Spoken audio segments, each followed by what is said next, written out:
Ndabaramakije bakunzi b'umwami wacu Yesu Kristo, amahoro y'umwami Imana abane namwe mwese aho muherereye ku isi yose. Muracari kumwe na Françoise Habonayo. Ndasubiye gushima Imana Data kubw'ubu mwanya iduhaye kugira ngo tuganire ku ijambo ryayo. Haleluya. Reka dushima Imana. Urakoze mwami Yesu kuri uyu mwanya uduhaye, urakoze ko wamutuzigama, urakoze kukuri umwami. Shishikara tuzigama Yesu, hezagira bene data bankurikirana aho bari hose. Mwami Imana, kuboko kwawe kubakoreko bakiriko barumva ya majambo yawe meza Yesu, ugukiza mwami Imana no kugira neza bibe kuri umwe wese Yesu, umugire neza ukubona kenye uzobukoze. Ni mu izina ryawe ryera Yesu dusenze kandi dushima, amena. Ndashaka tuganire ku majambo y'Imana Imana yashize ku mutima wanje, ari mu gitabo c'indirimbo, gitabo c'ikirundi. Turaririmba mu izina rya Yesu. Nasezeranije guhora gukurikira Yesu,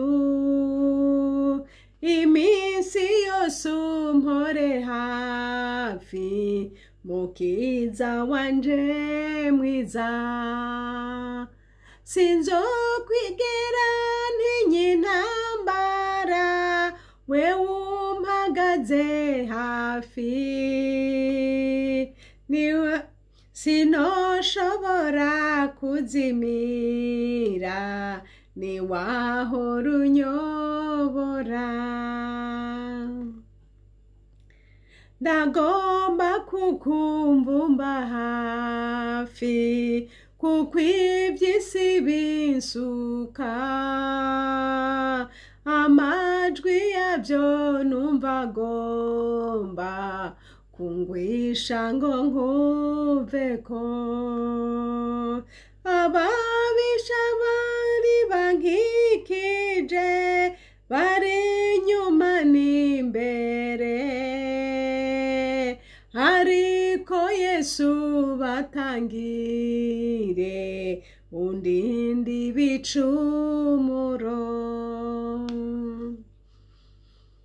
Ijwi ryawe ryiza mukiza, rindutira yose,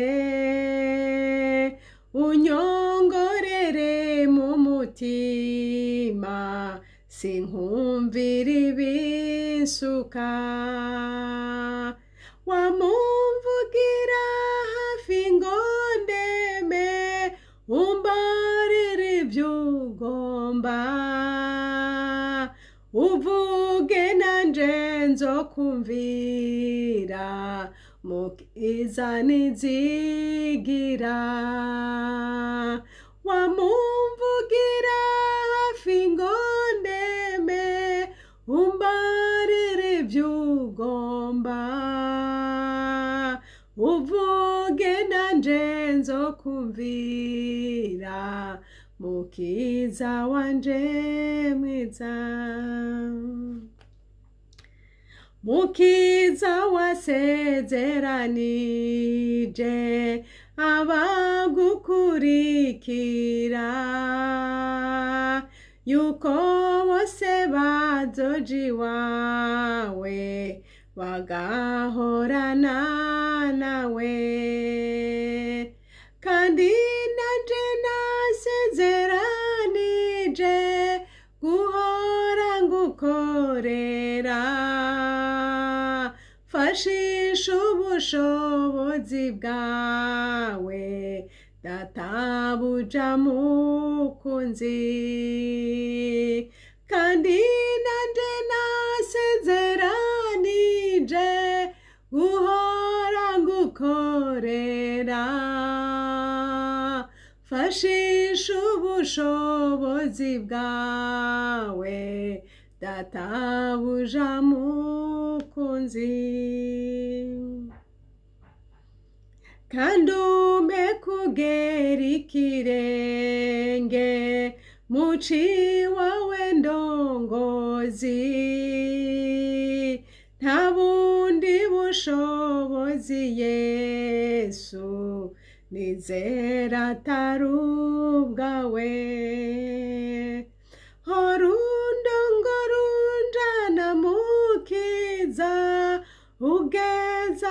nzopfira maze uzunyakire mw'ijuru mukiza wankijije orundongo runjana mukiza ugezaho nzopfira maze uzunyakire mw'ijuru mukunzi wankijije. Haleluya. Imana nishimwe, Imana nihabwa icubahiro. Uyu muririmbyi yarasenze Imana, kandi iri sengesho nshuti yanje uri kurankurikira nawe ndari kwifurije isengesho ryiza riryoshe. Umuririmbyi yaravuze arongowe na mpwemu yera, ati nasezeranije guhora ngukurikira Yesu, ati iminsi yose umpore hafi mukiza wanje mwiza, ngo sinzokwigera ntinya intambara, ngo wewe umpoze hafi, ngo sinoshobora kuzimira, ngo niwahora unyobora. Haleluya. Nshuti mugenzi, Yesu Kristo niyahora kuyobora n'ukuri ntuzozimira, ntuzozimira habanamba, kuko Yesu jambo ry'Imana ryaratubwiye ngo niwe nzira, niwe kuri, ngo kandi niwe bugingo. None wozimira gute niba ari Yesu akuyobora? Imana ishimwe. Ngo ndagomba kukumva mba hafi. Imana ishimwe. Turagomba kumva Yesu aturi hafi. Iyo Yesu ari hafi yawe uravyumva, kandi niyo atari hafi yawe uravyumva. Iyo atari hafi yawe uravyumva, kandi niyo ari hafi yawe uravyumva. Uyu muririmbyi ati rero ndagomba kukumva mba hafi. Ese icompa nawe ukama wumva Yesu akuri hafi. Haleluya. Kuko ivy'isi ngo biradusuka, kandi amajwi yabyo aza ari menshi kandi aza afise ubushobozi, bikagomba kudukura kuri Yesu ngo tumumveko. Ababisha bari imbere kandi bari inyuma, abatwongorera bari mu mitima yacu, n'abari inyuma bakatubarira ati ivyo ugira nibiki mu mutima ukakubwira ngo mbega hajya ngo kweri. Ababi bari imbere kandi bari inyuma, ariko Yesu Munyanazareti, Yesu mukiza wacu, turamwinginga ngo adutangirire abo babi bose, atugwanira abari imbere, atugwanira n'abari inyuma. Haleluya. Umwami Imana aturinde ibicumuro, kandi birashoboka. Ngo umwami Yesu abatangira abo babi batugwanya bagomba kudukura ku Mana, umwami Yesu abatangire. Ngo ijwi ryawe ryiza ngo rindutirayo yose. Haleluya. Ijwi ry'umwami Yesu Kristo riturutira yose. Iyo Yesu avuganye nawe akakubwira naho yo kubwira ijambo ritoya ati ndagukunda mwana wanje, ako kantu konyene ko kumva ko hariho umuntu agukunda, byo bizokujabutsa imisozi n'iyindi, bikurenganya imisozi, bikujabutse n'inzuzi zikomeye. Ijwi ry'Imana, ijambo ry'Imana. Nshuti yanje, wowe bahagaze urafise ijambo ugenderako? Hari ijambo ugenderako mu bugingo bwawe rituma naho wohura n'ibintu bikomeye bingana gute woharengana? Muntu wese afise amajambo, hariho amajambo agenda amuzigama. Jewe hari ijambo ryanzigamye mu bihe byose nabayeho, kandi n'ubu riracanzigama.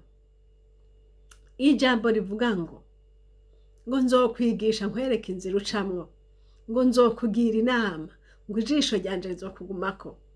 Igihe cyose numva umenga hariho ukuntu umuntu azazaniwe, mvuga nti Yesu ya nama wavuga ko uzongira, karibu haragenze ngira inama muri iki kintu, kandi ngo ijisho ryanje rizokugumako.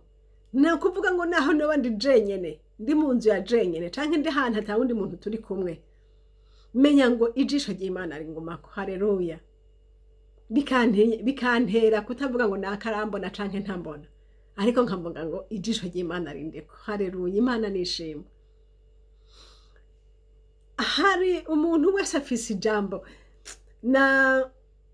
Naranezerewe n'amajambo amwe yo mu gitabo ca Daniyeli, cagihe bavuga kuri ba Daniyeli na Meshake na ba Shadraka. Cagihe Daniyeli ngo yanka kwiyanduriza ku byo kurya by'umwami, ngo akanka rya jambo ryaramfashije bituma nanje mvuga nti naho noca mu bintu bimeze gute, niba uyu muntu yarashoboye kwihanganira ibyo kurya by'ibwami akanka akihanganira ibiryoshe akanka kubw'agakiza, navuga nti nanje ntaho co byoza bimeze gute. Hariho ibintu umuntu akwiye kwihanganira kubwo kurinda agakiza, hakarinda ati kugira sincumure ku mwami, naho byoba bisa gute ndabireka. Rero Yesu Kristo nashimwe, tugenda dufita uburorero bugenda budufasha mu nzira, bikagenda bidufasha kurengana natwe imisozi cyangwa ama obstacle umwasi we yashize imbere yacu. Yesu nashimwe. Rero ngo ijwi ry'Imana iryo riraturongora kandi riturutira yandi majwi yose, ni ku muririmbi yavuze ngo unyongorere mu mutima, ngo sinkumvire ibinsuka, ngo wamumvugira hafi ngo ndeme. Haleluya. Iyo umwami atuvugiye hafi turarema. Iyo umwami aje akaza hahandi mu bibazo bikunaniye ngo mbega ntanguze ukuguru kuhe, Yesu kaza arakubwiye ucurema, kuko ibyo ucamwo byose uvuga uti aha nta kibazo. Yesu ko yavuze, amina. Aravuga kandi ngo mukiza wasezeranije abagukurikira ngo yuko bose bazoja iwawe bagahorana nawe. Uko niko biri, Yesu yarasezeranye yuko abamwakiriye bose abo azobakira mu bwami bwiwe. Ngo natwe twasezeraniye guhora tumukorera. Haleluya. Abo Yesu yahamagaye natwe twasezeraniye guhora tumukorera, kugira ngo tudoshikiye mu ijuru dufise icyo dutahukanye natwe, tuvuga tuti ngiye iminyago twanyaze Satani. Natwe kugira ngo aca twambika ibitsibo by'ibyo twakoreye. Haleluya. Yesu nashimwe. Birashoboka abantu ntibaha agaciro ibyo ukora, ariko ntubabare kuko yaguhamagaye irabizi. Ahubwo witwararika kuraba, mbega ibyo Imana yambariye ndiko ndabikora, mbega ibyo Imana yambwiye ndiko ndabikora mu kuri, canke ndiko ndaraba ijisho ry'abantu ko rimbona, bimeze gute? Ende nimuze tuba abakristo bo mu mitima. Haleluya. Kuba umukristo wo mu mutima biraryoshe, kuko buriya umutima urakuburanye naho ata muntu yoba ari iruhande yawe. Umutima ukakuburanye ijoro ryose ntusinzire iyo hariho ikintu wakoze kitanezera Imana. Ariko tubaye abakristo bo mu mutima turashobora kwibera mu bwami bw'Imana kandi turi mu gitanda cacu. Abantu bazi ngo urasinzire, kumbe Yesu ariko arakuganiriza. Imana ishimwe. Tuba abakristo bo mu mitima. Haleluya. Ngo kandi umpe kugera ikirenge muci wawe ndongozi, ngo nta bundi bushobozi Yesu nizera atari ubwawe. Muri ibi minsi hari ubushobozi bwinshi. Urabona abantu ibyo bakoresha ntabyo nomenya, ariko Satani yarazanye ubundi bushobozi novuga kandi kuva kera yabyabukoresha. Ariko ubu muri iki gihe byamaze kuba byinshi cyane ku buryo bw'uko abantu bisigaye bigora gusobanura gutandukanya ubushobozi bw'Imana n'ubushobozi bwa Satani, kuko byose bikora ibitangaza. Ariko ndakubwira ngo tugume ku bushobozi bwa Kristo Yesu. Ukumva mu mutima wawe wakamye amavuta yaheze, subira ugende gusenga Imana, subira ugende kuvoma, je imbere y'Imana, senga, fata iminsi isonzeshe, bimbere y'Imana, kandi data azokubonera mu mpisha, azokugirira neza. Haleluya. Nta bundi bushobozi buhari atari ubushobozi bwa Kristo Yesu. Ubwo nibwo bw'ikimazi. Ubundi Satani wewe ntabyaguhera ubusa, azoguha ibi ariko azokwaka byinshi birengeje. Azoguhombya byinshi nkuko ari kuribaza ngo ugiye kuzoronka amahoro, ariko nta mahoro uzoronka. Ariko rero tugume muri Kristo Yesu. Haleluya. Mwami wacu Yesu Kristo agiraze. Tugere ikirenge muciwe. Tugende nkuko yatubwiye, dukore nkuko yatubariye, twihanganire ibihe turiko turacamwo bigoye, birusha ingenzi, tuvyihanganire. Na Yesu yarihanganye. Kwihangana ntibitanguye iwanje, ntibitanguye iwawe. Oya. Twihangane beneda. Igihe tusigaje ni gito cyane. Yesu Kristo agiraze. Haleluya. umuririmbyi yaravuze kandi ngo aho utunga urutoke niyo nzira nzocamo gushika yizoherera mu nzu ducaho Imana iduciriye. Aho mwama guciriye abariho uca. Haleluya. Aho mwama nciriye ndahace kuko aho niyo nzira ishika. Imana ishimwe niyo nzira ishika. Ariko Satani we agomba guswatanisha acisha n'ahatagira inzira kugira ngo bikunde ubicamamare, kugira ngo bikunde ugira amafaranga menshi, kugira ngo bikunde uriya n'uriya, ariko ntaco bimaze niba Kristo Yesu atari we rufatiro rwawe, niba Kristo Yesu atari we ntanduro, atari we ari we debi y'umugisha wawe, niba atari Yesu ari we soko y'umugisha wawe, mwene da uri kukorera ubusa kuko ibya Satani bizosenyuka niko bibiri. Ariko Yesu nashimwe kuko agendera hafi y'abamwambaza, abamwambaza mu kuri bose. Imana nihabwa icubahiro. Turi mu gihe rero, igihe ciherezo, igihe umuntu akwiye kuraba Yesu akagendera muri we, agakorera muri we, ibintu byose akaraba ko mbega uri mu murongo w'Imana canke ubonye hari ico wapfuye n'uwundi wihute kwihana, kuko Yesu aratugomba ko tubabera. Niba tugomba kuzokwinjira muri ca gihugu co mwijuru, tubabera, twirinde icaha n'igisa naco. Wakoze icaha umutima wawe ntiwiremeshe utarihana, utaratunganya, ariko wamukunda kwihana, ukunde kwezwa, kuko abatejejwe Bibiliya mvuga ngo ntibazobona umwami. Uhora hadufasha cane. Ndagomba rero dusangire ijambo ritonya riri hariya mu gitabo c'imigani. Haleluya. Hariya mu gitabo c'imigani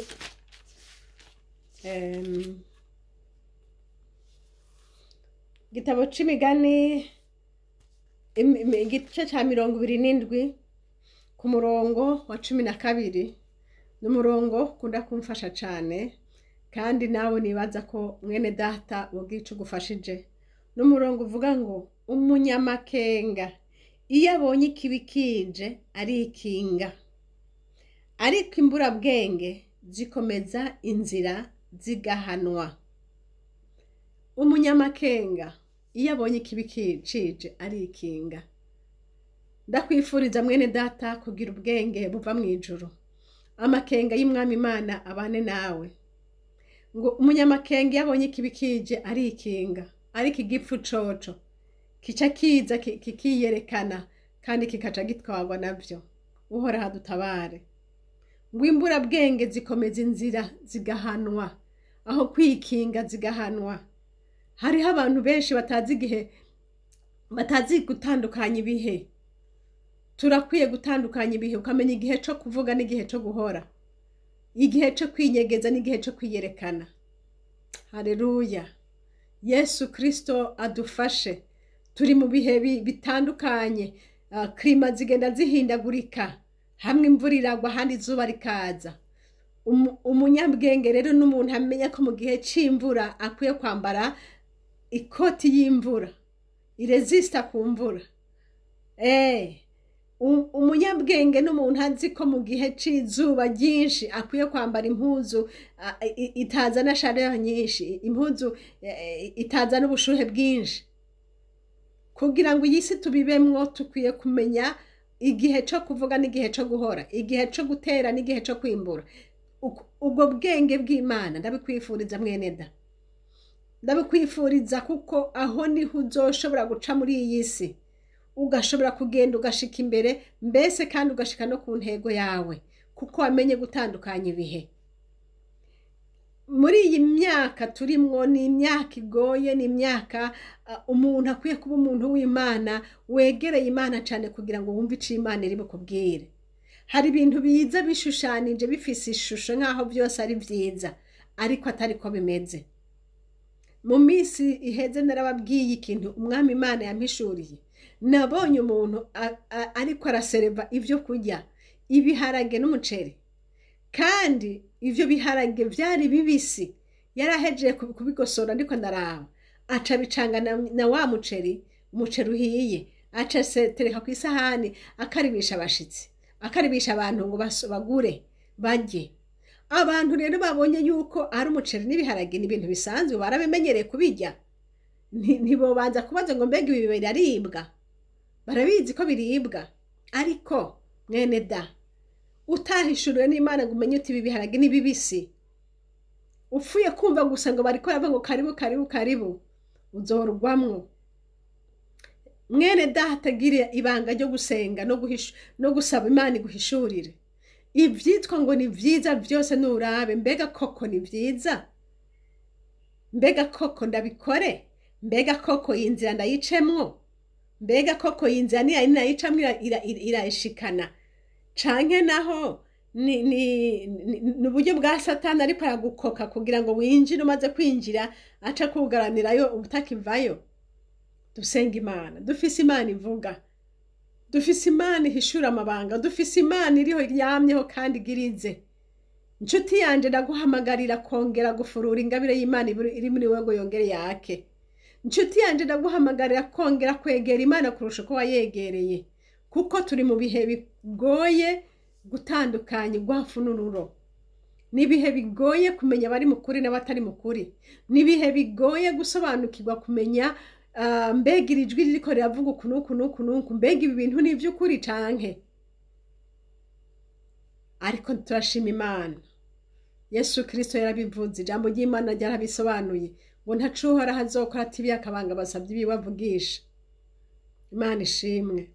Mwene data, ni wikomereze muri Yesu. Ndakubwira ngo ibihuhuta ni vyinshi, ibihuha ni vyinshi, uko bimeze kose ntuhinde umushitsi niba waragize Yesu Kristo nk'ubuhungiro bwawe. Haleluya. Ukuremesha kw'Imana, ntuhinde umushitsi niba waragize Kristo Yesu nk'ubuhungiro bwawe. Ico ndakubwira ariko nuko wogenda n'amakenga mu kintu cose. Ndaguhamagarira kugira amakenga. Ubu ni igihe cyo kugira amakenga, ntiwizere ibintu vyose. Nkuko nakubwiye wa muntu ariko aravuga, ariko arakoka ngo nibanze bagure bafungure, avyerekana biraba ku isahani wamenga ni vyiza, kandi vyasa n'ivyo boba barariye n'indi minsi. Ariko ico gihe coco ntivyari biribwa. Tugenda n'amakenga. Imana ishimwe. Kandi niwagenda n'amakenga, umwami Imana azokwama gutabara. Yesu nahaga icubahiro. Hari irindi jambo ry'Imana ryamfashije muri Zaburi 91. Reka turirabe. Imana nihabwa icubahiro.